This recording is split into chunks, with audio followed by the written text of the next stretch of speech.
Have you ever wondered how close you've come to danger without even realizing it? At Shivering Vault, we take you there, one story at a time. Get ready for today's unnerving journey.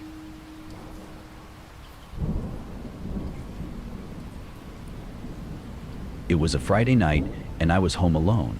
My parents had gone out for dinner to celebrate their anniversary, leaving me in charge of the house. I was used to being alone. They trusted me, and I liked having the house to myself. The evening started out normally. I ordered pizza, curled up on the couch, and picked a horror movie to watch.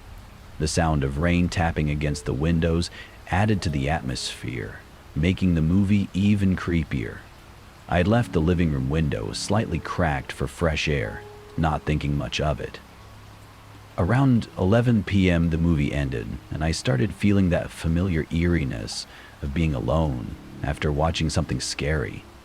I shrugged it off and headed upstairs, checking the doors and turning off lights along the way. And that's when I heard it. I froze. The sound was faint but distinct, coming from the living room window. I stood there for a second, heart thudding in my chest. Probably just the wind, I whispered to myself, trying to sound braver than I felt. I walked back to the living room, flipping the light on. The tapping had stopped. I approached the window, peeking through the blinds. There was nothing there, just the rain-soaked yard and the empty street beyond. Shaking my head, I laughed nervously, letting that movie get to me. I locked the window, pulled the blinds down, and headed back upstairs. A few minutes later, as I was brushing my teeth, the sound came again. This time it was louder, closer. I stopped mid-brush, my heart now racing. It was coming from my bedroom window. The bathroom door was open, and through the reflection in the mirror, I could see the faint outline of my window across the hall. My blinds were still up, and the window was ajar. Someone standing just outside. I dropped the toothbrush, slamming the bathroom door shut. My mind raced. Was it a prank? My friends knew I was home alone, but this felt off. Too deliberate. Too late at night. I grabbed my phone and dialed my best friend Jenna, trying to calm my shaking hands. She picked up on the second ring. "Hey, what's up?" she asked cheerfully. "Jenna," I whispered, "I think someone's outside my window." "What? Are you sure?" "I'm not imagining it. There's tapping, and I saw a shadow." Her voice turned serious.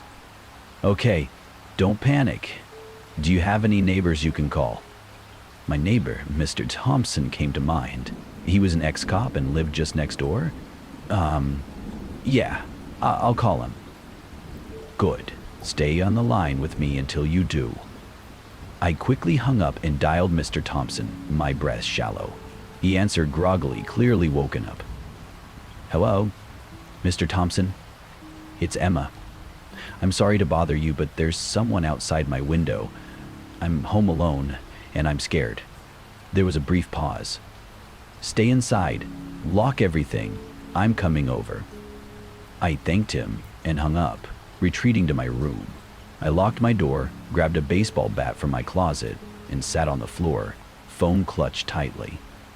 Jenna stayed on the line, her voice steady as she tried to keep me calm. Within minutes, I heard footsteps outside, followed by a loud, commanding voice. "Hey, what are you doing?" There was a scuffle, then the sound of someone running. I peeked through the blinds just in time to see Mr. Thompson standing in the yard, flashlight in hand. He waved at me, and I unlocked the door to let him in. "He ran off," Mr. Thompson said, breathing heavily. "But I got a good look at him." I nodded, still shaken. "Do you think he'll come back?" "Not tonight," he reassured me. "But we're calling the police." The police arrived within minutes, taking my statement and patrolling the neighborhood. Later that night, they caught the man hiding near another house down the street. He had a history of breaking into homes and admitted he'd been scouting the neighborhood, looking for houses where people were alone. The thought sent chills down my spine. He wasn't just some prankster, he was dangerous. By the time my parents got home, everything had calmed down. I didn't tell them the full story until the next morning. My mom hugged me tightly, and my dad thanked Mr. Thompson profusely. That night changed something in me. I wasn't just cautious anymore, I was vigilant. Every tap, every shadow outside my window would forever remind me of how close danger had come.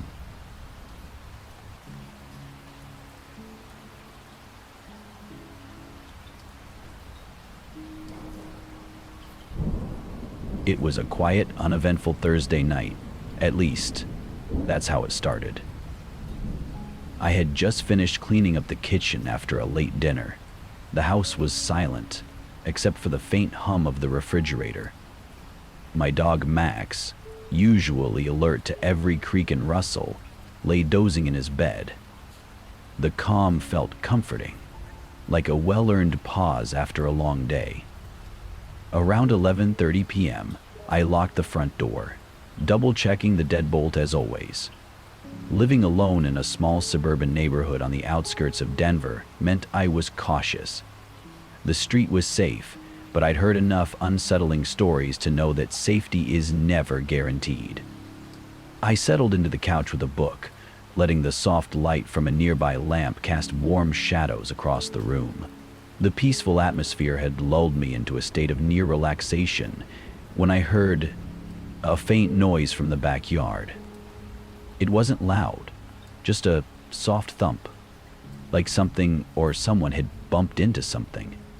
My first thought was Max, but he was still snoring in the corner, oblivious. I told myself it was probably a raccoon or a stray cat knocking over the trash can. Curiosity tugged at me. I set my book down and walked to the window overlooking the backyard. I hesitated for a second, then pulled back the curtain just enough to peek through. My heart stopped. A man was standing in my backyard. He was motionless, his figure partially obscured by the shadows of the trees. I couldn't make out his face, but his posture was unnervingly rigid. He stood near the edge of the patio, just beyond the reach of the porch light. I tried to rationalize it. Maybe it was a neighbor who'd lost his dog, or someone who'd gotten confused and wandered into the wrong yard. My mind clung to any reasonable explanation, but deep down, I knew better. He didn't move, didn't call out, didn't do anything that suggested he was looking for help. I watched him for what felt like an eternity, heart pounding in my chest. Then, slowly, he took a step forward. And another. He was moving toward the house. I let the curtain drop and stumbled back, my mind racing. Should I confront him? Turn on the porch light? Call the police? I grabbed my phone from the coffee table, my hands trembling. Max, finally sensing my anxiety, stood up and began growling softly. The sound of his low growl gave me a shred of courage. I dialed 911, whispering into the phone. "There's a man in my backyard. He's walking toward my house. Please send someone fast." The dispatcher stayed on the line with me, her calm voice a lifeline as she assured me officers were on their way. I locked all the doors and windows, double-checked each one, and crouched behind the couch, clutching the phone like it was my only weapon. Minutes passed, though it felt like hours. I could hear faint footsteps outside, the sound of someone testing the doorknob. My breath caught in my throat as Max growled louder. Then, silence. The footsteps stopped. I strained to hear anything, breathing, movement, but there was nothing, just the sound of my heart pounding in my ears. Red and blue lights flashed through the window, and I heard the unmistakable sound of car doors slamming. I rushed to the front door, peeking out to see two police officers moving quickly around the side of the house. I stayed inside, listening intently. Shouts echoed from the backyard, followed by the sharp command, "Stay where you are." A few tense minutes later, there was a knock at my door. I opened it to find one of the officers, his expression serious. "We found him hiding in your shed," he said. "He had tools with him. Crowbar, lock picks. This wasn't a random trespass." My stomach churned. "Who is he?" The officer hesitated. "He's got a criminal record, multiple charges, burglary, home invasion. You did the right thing calling us." I felt a wave of relief mixed with lingering fear. If I hadn't called, if I'd hesitated any longer, who knows what might have happened. That night, I stayed up with all the lights on, Max curled protectively at my feet. The house felt different, less like a safe haven and more like a vulnerable target. But I knew one thing for sure. Vigilance had saved me. From that night on, I never took silence or shadows for granted.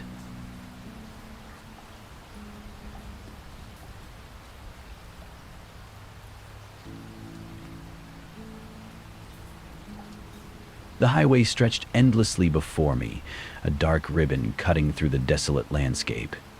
It was a clear, moonless night, and the only light came from my truck's high beams and the faint glow of stars scattered across the sky. I was hauling a load of supplies to a remote town upstate, a route I'd taken 100 times before. Quiet roads, long hours, and isolation were just part of the job. I liked it that way. The solitude gave me time to think, and the hum of the engine was a constant companion. But something felt different tonight. Like the darkness was heavier, more oppressive. I brushed off the feeling as fatigue. It was around 1:30 a.m. when I first noticed the car. Its headlights appeared in my side mirror, gaining on me quickly. Nothing unusual at first. Plenty of folks speed down these back roads. But then, as it got closer, the headlights began flashing. 3 quick flashes, then another, and another. I frowned. Maybe they were warning me about something, faulty brake lights, a loose load, a blown tire. I checked my mirrors, but everything seemed fine. Still, the flashing continued. It wasn't frantic, but persistent. I slowed down slightly, thinking maybe they wanted to pass, but they stayed right behind me, those headlights flickering like a silent alarm. Unease crept into my chest. I grabbed my CB radio, hoping another driver might be nearby. "This is Rig 72. Anyone on Highway 15? Got a car flashing me down. Anyone know what's going on?" Silence. I sighed, debating my next move. Maybe it was an emergency. Maybe someone needed help.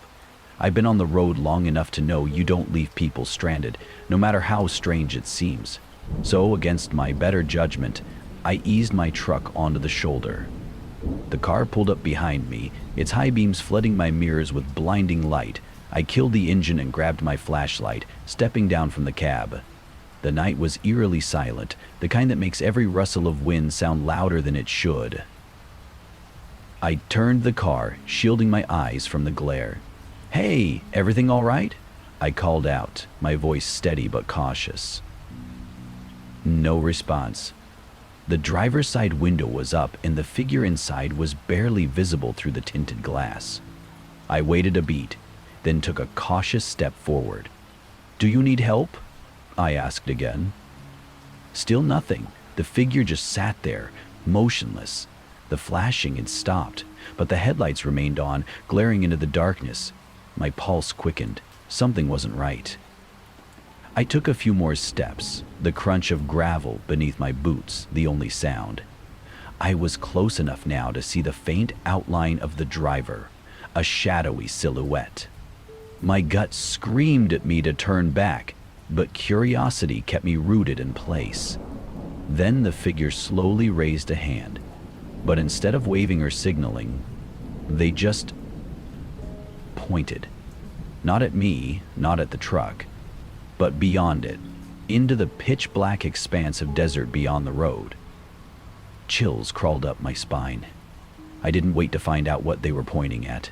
My instincts kicked in, and I spun on my heel, rushing back to my truck. I climbed in, locked the doors, and fired up the engine. The car didn't move. I merged back onto the highway, my eyes darting between the road ahead and the rearview mirror. The car sat there for a moment, then slowly turned off its headlights and disappeared into the darkness. I kept driving, heart pounding, refusing to stop until I reached the next truck stop an hour later. The following morning, as I sat in the diner nursing a coffee, the TV above the counter flashed a news alert. Drivers on rural highways warned of flashing light lures. Multiple incidents of robberies and abductions reported. Suspects still at large. The hair on my arm stood on end as the anchor described the exact scenario I'd encountered. Victims lured to isolated areas by cars flashing their headlights, only to be robbed or worse. I stared at my coffee, my hands trembling. That driver wasn't warning me. They were waiting for me. I could have been another name in the report, another victim on that desolate highway. But something in me, maybe pure instinct or sheer luck, kept me from falling into their trap. Now, every time I'm on the road and see headlights behind me, I feel that same chill, and I remind myself, not every call for help is what it seems. Sometimes the safest thing you can do is drive away.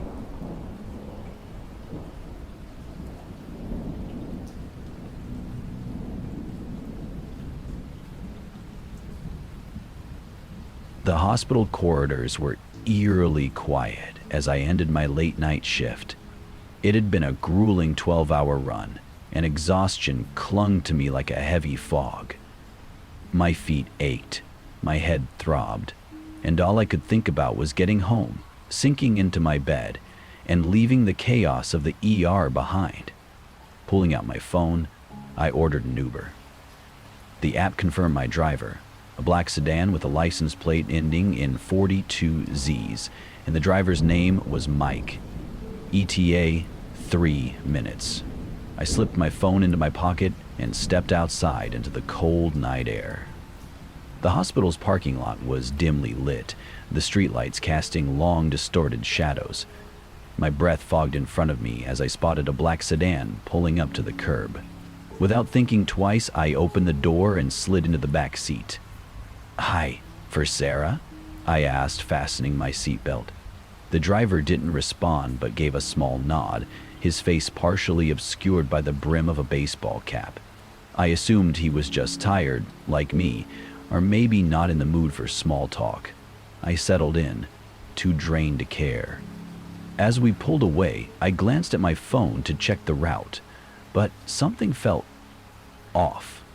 The app showed we should be heading north, but instead, we were turning onto a quiet side street heading west. My heart skipped a beat.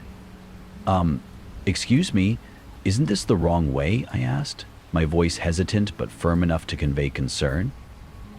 The driver said nothing, his eyes locked on the road. A chill ran down my spine. I tried again, louder this time. "Hey, this isn't the route to my place. Can you turn around?" No response. Panic started creeping in. My fingers hovered over my phone as I tried to stay calm. "Look, if you don't answer, I'm calling the police," I warned, my voice trembling. Still, he remained silent. The car picked up speed as we turned onto an even darker, deserted road. My heart was pounding now, every instinct screaming at me that something was terribly wrong. I quickly opened the Uber app and double-checked the driver's details. My stomach dropped.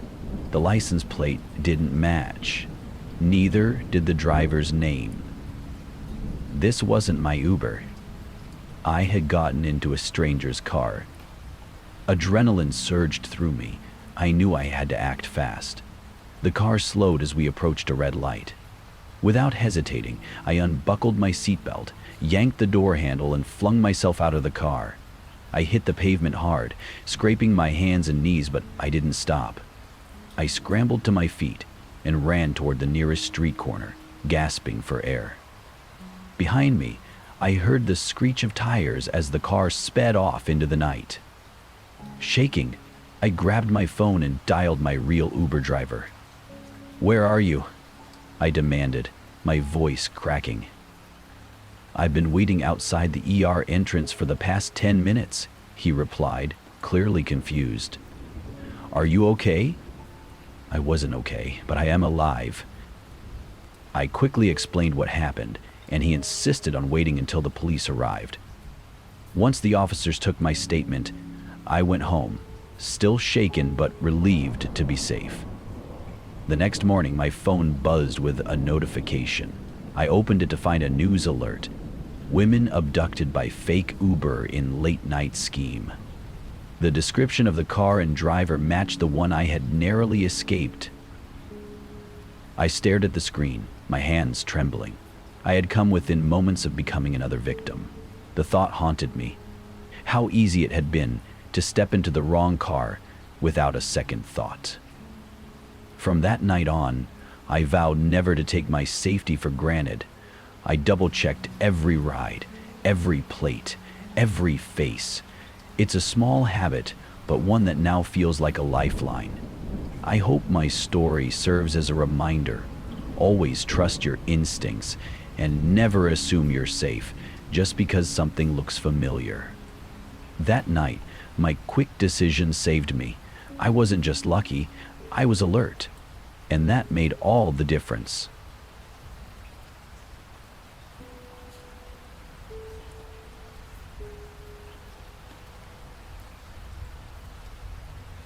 It was just after 11 p.m. when I finally finished my last bit of coursework for the night. The semester had been grueling, and tonight, my off-campus apartment felt eerily quiet. My roommates were away for the weekend, leaving me to enjoy a rare moment of solitude. Or so I thought. I made myself a cup of tea and settled on the couch, scrolling mindlessly through my phone, the soft hum of the heater providing a comforting background noise.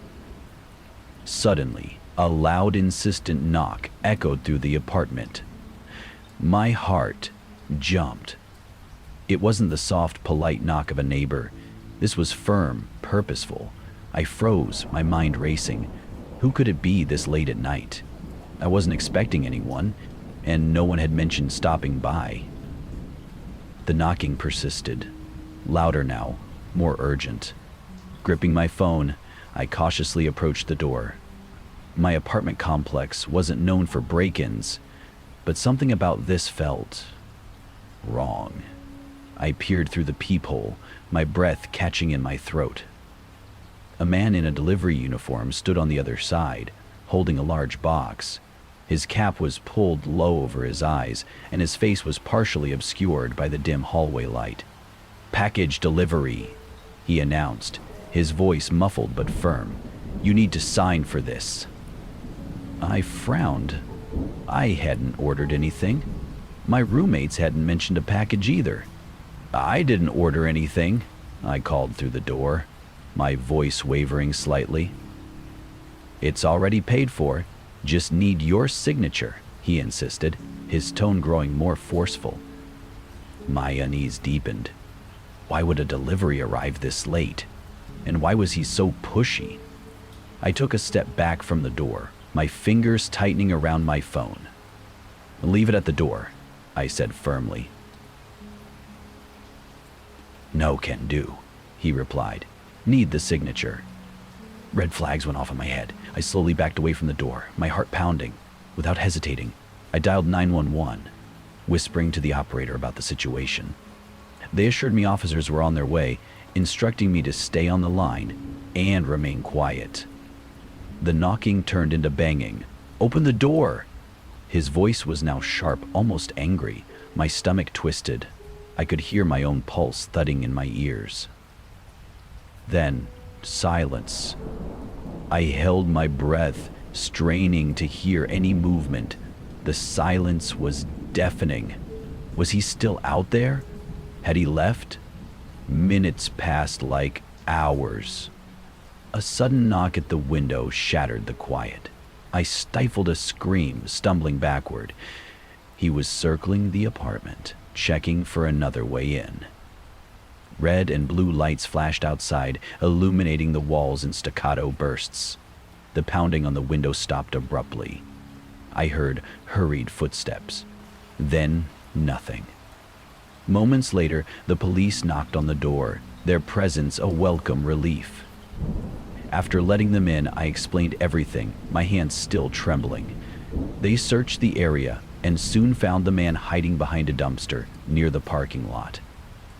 One of the officers returned, his expression grim. "You did the right thing by calling us. He's a known criminal, targets women living alone by posing as a delivery driver.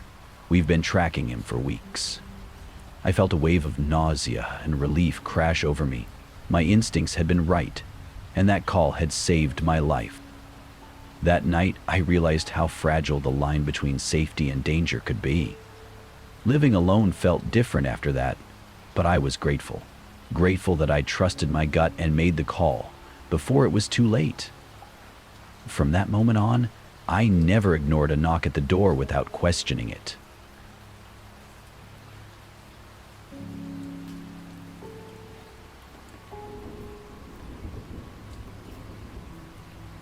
It was a chilly October night in Chicago, the kind where the wind cuts through your coat and chills you to the bone. I just finished a late shift at the restaurant on North Clark Street and was rushing to catch the last bus back to my apartment in Wicker Park. I hated missing it, but with a few extra customers lingering longer than expected, time had slipped away from me. I jogged to the stop, only to see the taillights of the bus fading into the distance. Great. Now I'd have to walk the 2 miles home. Normally, it wouldn't bother me. Chicago was always bustling, and I felt safe enough with people around. But tonight felt different. The streets were unusually quiet, with only the distant hum of traffic from Lakeshore Drive filling the silence. I adjusted my scarf and started walking, keeping my head down against the wind. The towering buildings of downtown Chicago loomed around me, their windows dark. The occasional flicker of neon signs from closed shops cast eerie shadows on the pavement. As I made my way past a row of shuttered storefronts, I couldn't shake the feeling that I wasn't alone. My footsteps echoed louder than usual, and every few steps I thought I heard another pair, just slightly out of sync with mine. I glanced over my shoulder, but the street was empty, save for a few parked cars.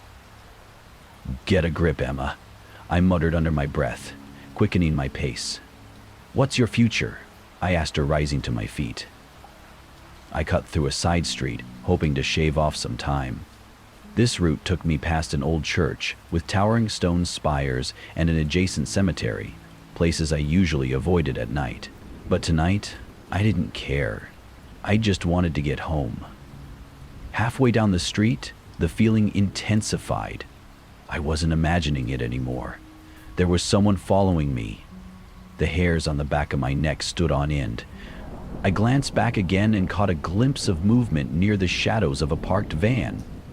I picked up my pace, heart pounding. The city was known for its charm, but it also had its dangers. Stories of late-night muggings and worse weren't uncommon, especially for women walking alone. Turning onto a more familiar street, I spotted a 24-hour diner up ahead, the kind of place that had been serving greasy burgers and hot coffee since the 60s. It was a beacon of light in the dark, and I made a beeline for it. I pushed open the glass door, the warmth and smell of coffee hitting me instantly. The bell above the door jingled, and a waitress behind the counter glanced up, her face weary but kind. "Hey, sweetheart, you okay?" she asked, her voice tinged with concern. "Yeah, I think someone's following me," I whispered, feeling my voice tremble. Her eyes narrowed, and she nodded toward one of the booths. "Sit down. I'll keep an eye out." I slid into the booth, my back against the wall, and pulled out my phone to call my friend Sarah. She lived a few blocks away and could probably come get me. The phone rang twice before she answered, her voice groggy. "Emma? What's up?" "Sarah, I need you to meet me at Jake's Diner on Milwaukee Avenue. I think someone's been following me," I said, my words tumbling out in a rush. Her tone changed instantly. "Stay there, I'm on my way. Don't go outside." I hung up and tried to steady my breathing. The waitress brought over a cup of water, her eyes darting to the window. "What did he look like?" she asked. I didn't get a good look. He stayed in the shadows. Just then, the bell above the door jingled again, but no one entered. I froze, my eyes locked on the door. A figure passed by the large front window.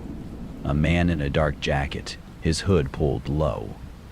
He slowed down, glancing inside for a brief moment, before continuing past.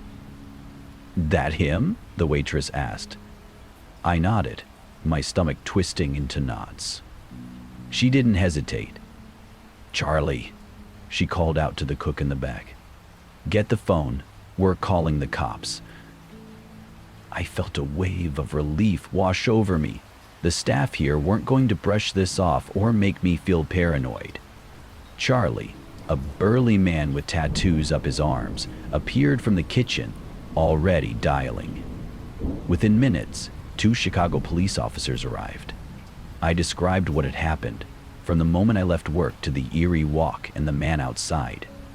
They took my statement and promised to patrol the area. "You did the right thing coming here," one of the officers said.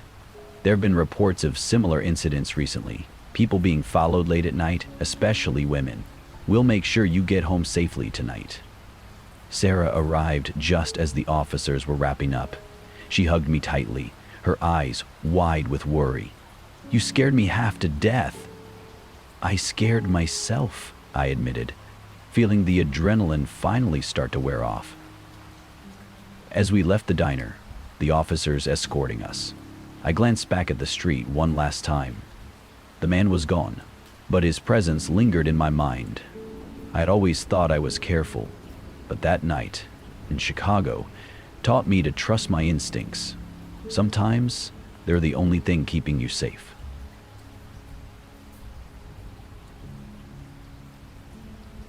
That's it for today's tale from Shivering Vault. If you have a story worth sharing, drop it in the comments or send it our way. Don't forget to subscribe and share with your fellow thrill seekers. As always, the Shivering Vault thanks you for unlocking today's tale. Until next time, the vault awaits your return.